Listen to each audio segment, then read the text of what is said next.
ఖనిజ వనరుల్లో ప్రధానమైనవి లోహ, అలోహ, ఇంధన, అణుఇంధన ఖనిజాలు.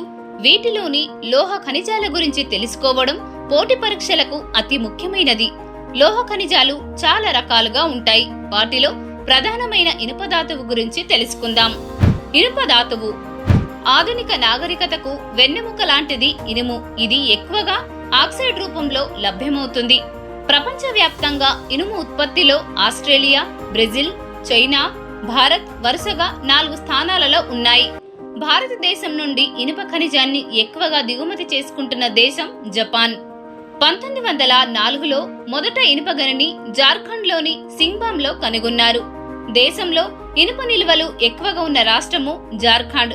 ప్రస్తుతం ఉత్పత్తిలో ప్రథమ స్థానంలో ఉన్న రాష్ట్రాలు వరుసగా ఒరిస్సా, ఛత్తీస్గఢ్, కర్ణాటక, జార్ఖండ్. దేశంలో అతిపెద్ద ఇనుప గని ఛత్తీస్గఢ్లోని బైలాదిల్లా, ఎద్దు యొక్క మూపురమని అర్థం. ఇనుప ధాతువులోని ఇనుము శాతాన్ని అనుసరించి దీనిని 4 రకాలుగా విభజించవచ్చు. అవి మాగ్నటైట్, హెమాటైట్, లియోనైట్, సెడరైట్. వీటిలో అత్యంత నాణ్యమైన ఇనుప ఖనిజం మాగ్నటైట్. మాగ్నటైట్ అత్యంత నాణ్యమైన ఇనుప ఖనిజం. ఇది ఇనుములో 75 నుండి 80% వరకు ఉంటుంది. మాగ్నటైట్ నలుపు వర్ణపు ముదురు గోధుమ వర్ణాన్ని కలిగి ఉంటుంది. దీనినే ల్యాండ్ స్టోన్ అని కూడా పిలుస్తారు. కర్ణాటక రాష్ట్రంలో మాగ్నటైట్ నిల్వలు ఎక్కువగా ఉన్నాయి. కర్ణాటకలో ముఖ్య గని కుద్రేముఖ్. దీనికి గుర్రం ముఖం అనే అర్థం ఉంది. హెమాటైట్ ఇనుములో 65 నుండి 75% వరకు ఉంటుంది. ఇది అగ్నిశిలలు, రూపాంతర శిలాస్థరాల్లో ఎరుపు వర్ణంలో లభ్యమవుతుంది. భారతదేశంలో ఎక్కువ పరిమాణంలో లభ్యమవుతున్న రకం హెమాటైట్.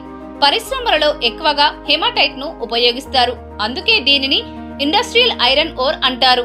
హెమాటైట్ నిల్వలు ఎక్కువగా ఒరిస్సా, ఆ తర్వాత జార్ఖండ్ రాష్ట్రంలో ఉన్నాయి. లియోనైట్ ను హైడ్రేటెడ్ ఐరన్ ఆక్సైడ్ అని పిలుస్తారు. ఇది ఇనుములో 50 నుండి 55% వరకు ముదురు గోధుమ వర్ణంలో ఉంటుంది. సెడరైట్ ను కార్బనేట్ ఐరన్ అని పిలుస్తారు. ఇది ఇనుములో 30 నుండి 40% వరకు గోధుమ వర్ణంలో ఉంటుంది.